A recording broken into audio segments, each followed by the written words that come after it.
Welcome to Within the Frame, where we bring the most pressing issues across the globe into focus. I'm Kim Mok-yeon. South Africa is drawing growing attention as one of Africa's key economic and strategic partners, especially as global supply chains shift and competition over critical minerals intensifies. From batteries and electric vehicles to clean energy and advanced manufacturing, South Africa's role in the global economy is becoming increasingly important, while cooperation with Korea is also expanding beyond trade into areas like industrial development, technology, and cultural exchange. And ahead of next week's Korea-Africa Foreign Ministers meeting in Seoul, we're joined today by the South African ambassador to Korea to discuss where bilateral ties are headed forward. Ambassador Sindiswa Mukuku, very big welcome. Thank you very much, Ms. Kim. Thank you for having us. So, Ambassador, like we've said, Korea will host this Korea-Africa Foreign Ministers meeting in a couple of days. To start us off, could you tell us what will South Africa be focusing most at this meeting? Oh, thank you very much.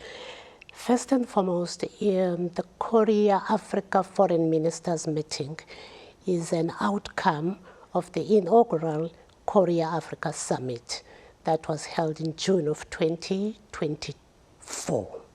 So the outcome of that was that we need to have the foreign ministers discussing issues that will take forward the partnership of Korea and the rest of the African continent. So with us, this meeting is a very important platform for us to exchange ideas with the Korean partners in terms of a mutually beneficial partnership. That's what we want to develop with Korea broadly. As you have mentioned, Korea has made a huge progress, advanced manufacturing, batteries, and green energy. So we are looking forward to using this platform in order for us to benefit from the partnership and also to grow the African economies. And with South Africa, we would like stronger cooperation in areas, but that are not limited to critical minerals. And as you would agree with me, that the critical minerals is what is essential as one of the input factors to the advanced industries.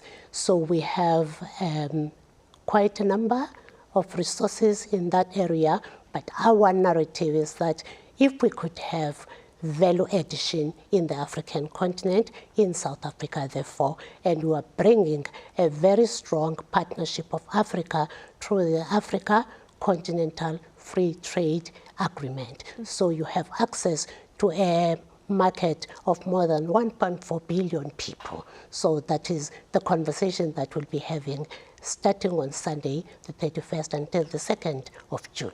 Right, so it seems it will really shape the partnership between the two countries moving forward. Yes. Now, since the G20 summit in Johannesburg, cooperation between Korea and Africa seems to be growing steadily, especially in supply chains and industry as well. What do you see as the biggest change in bilateral ties recently? It will be remiss of me not to first and foremost appreciate the support that we received from the Republic of Korea during our presidency of the G20 in 2025. And that was also a cherry on top was the visit by President Lee Jae-myung to South Africa in Johannesburg for the summit. So that was a very appreciated support. Coming now to the outcomes of the G20 and how South Africa and Korea are partnering, we want to shift the conversation now to be more on strategic and future-oriented economic cooperation.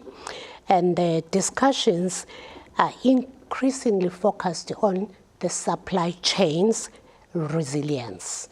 And I think we will all agree under the current global geopolitical developments that we need alternative routes as well, and to build stronger and resilient supply chains. And South Africa offers that, and not only South Africa, but the African continent broadly. Now, speaking of this strategic and future-oriented partnership, one area that's getting a lot of attention, of course, like you've mentioned, is, of course, critical minerals.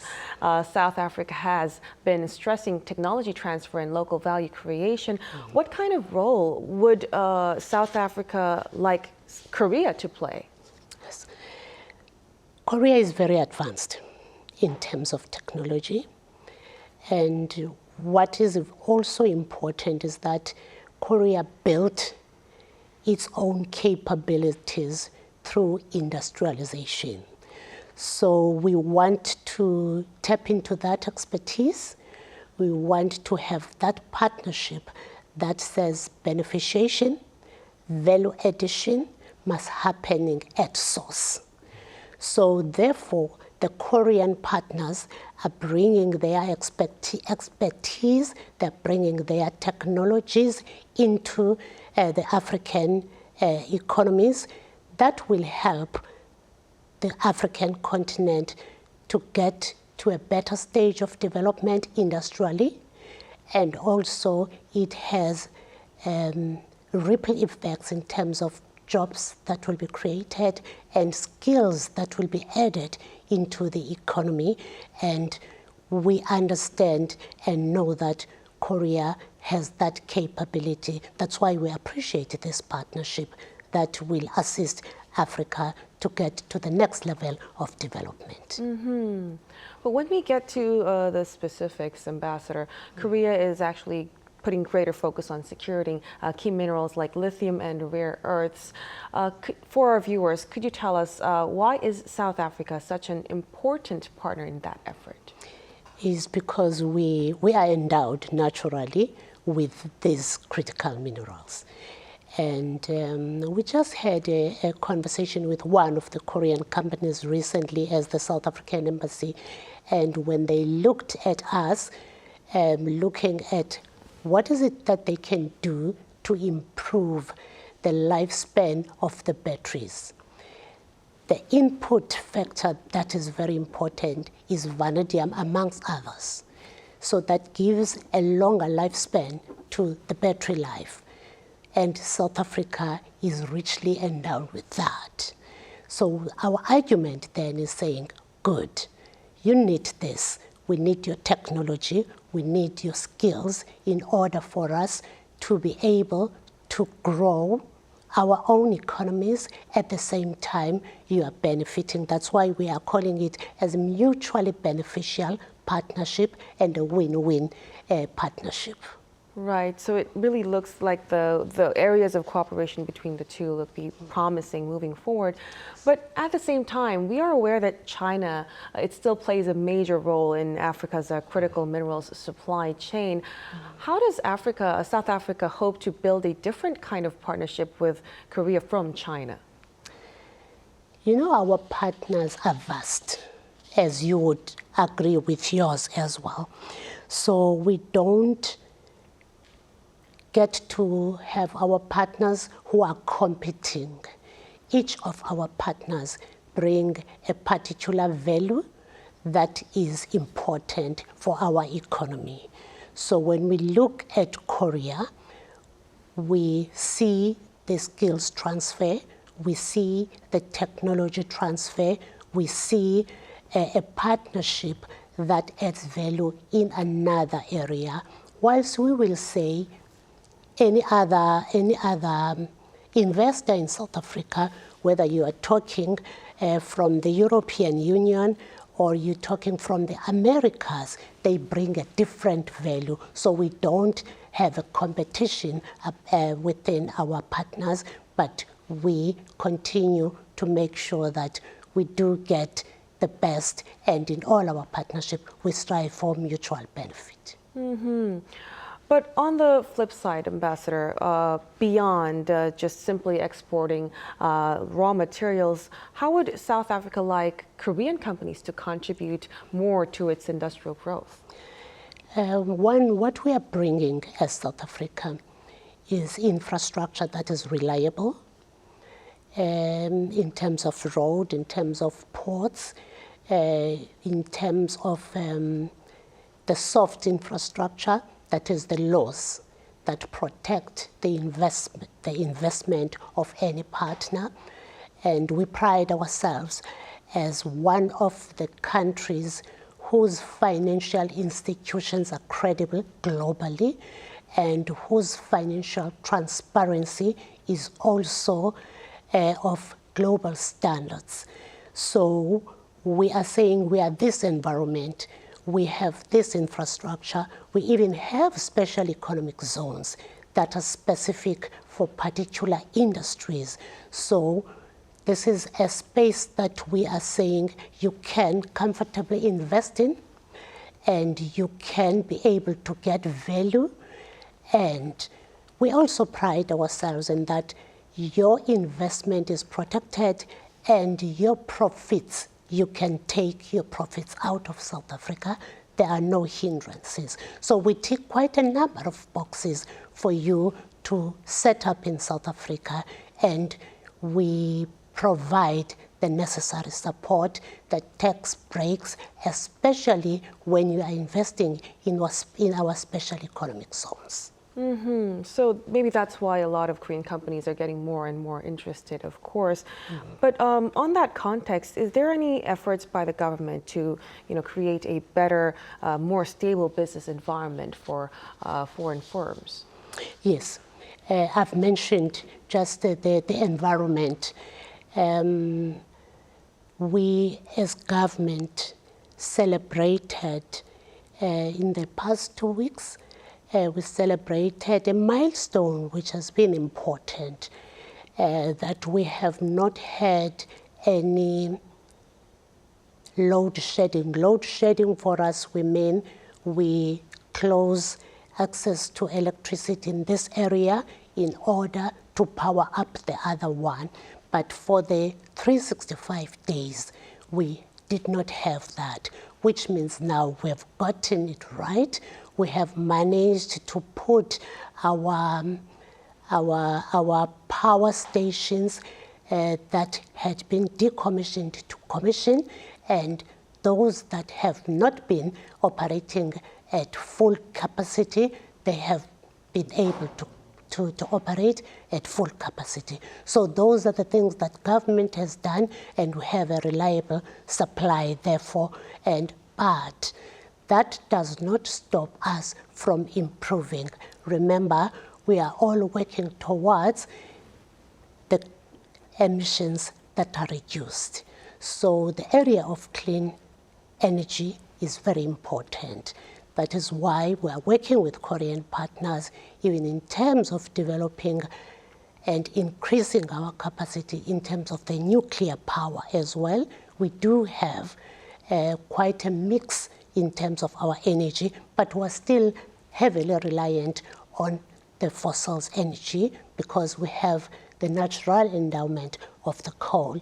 But we're working with Korean partners to be able to have that transition, but the transition is important that it must benefit South Africans. It must not disadvantage South Africans. From the technology that we're getting from Korea, we are able then to meet all these demands. Mm-hmm. So continued efforts are really ongoing on that front.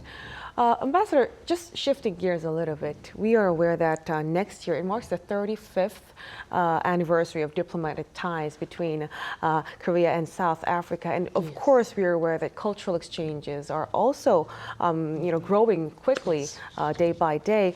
What kinds of exchanges would you like to see to expand further?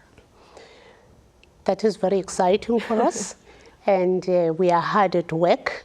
Both our headquarters in Pretoria and our mission in Seoul, to make sure that we mark this milestone. The cultural exchange is one of the commodities that Korea is exporting globally. And in South Africa, there is a lot of interest. If you get to any young person who would ask, where have you been living if you don't know about K-pop, if you don't know about K-drama, if you don't even know about K-cuisine.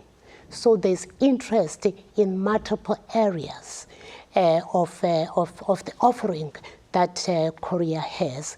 And so it is one of the elements that we will be focusing on, because we believe that when we meet at the cultural level, at people-to-people level, that's when we get to understand each other better, and we're able to do more business with each other because we understand each other better. So amongst the many things, the mission has been tasked not only by the government of South Africa, but by South Africans, that we bring the popular BTS to South Africa. So those are the things that we hope we'll be able to achieve. So it is going to be a big deal. We're also exchanging in terms of opera, because that is one area that Koreans are good at in terms of that cultural input. So we'll be exchanging those to expose Koreans also to the best of the South African opera singers, and we'll be doing a lot in many areas in terms of culture. So it is a big deal. 2027 is really important for us. Right. It's already exciting to look forward to these kinds of people-to-people exchanges moving forward. But Ambassador, before we conclude our discussion tonight, global supply chains shift and energy transition is accelerating, and Africa's strategic importance is, of course, growing very rapidly. Where do you see Korea-South Africa cooperation heading to in the years ahead?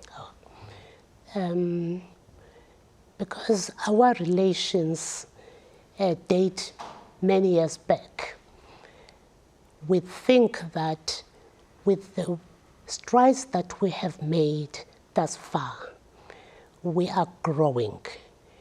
In terms of the trade, for example, at this point, I think the dual trade, the two-way trade, will be sitting at around $5 billion US, and we are hoping to increase that. And the Koreans have shown interest in the African continent at large. They've put investment in our African Development Bank. They've put resources even in the African Continental Free Trade Secretariat. That means the Koreans are interested in building the industrial development, the infrastructure development, not only of South Africa, but of the whole continent. But our relations have a tone that says we need each other, we can offer this part, and Africa says we can also offer this part. So we meet each other halfway. We provide what you need, you also provide what we also need. So the partnership between South Africa and South Korea is also able to give access to the Korean corporates to beyond South Africa to get through the African continent. You set up in South Africa, you get to access through the AFTA, the AFCFTA, the African continent. And already we have tried with the trilateral, because we also have the trilateral, that is the Southern Africa Development Community, the East Asia Community, and COMESA. We do have that trilateral, which has worked. So that gives you another market of more than 6 million in terms of market size.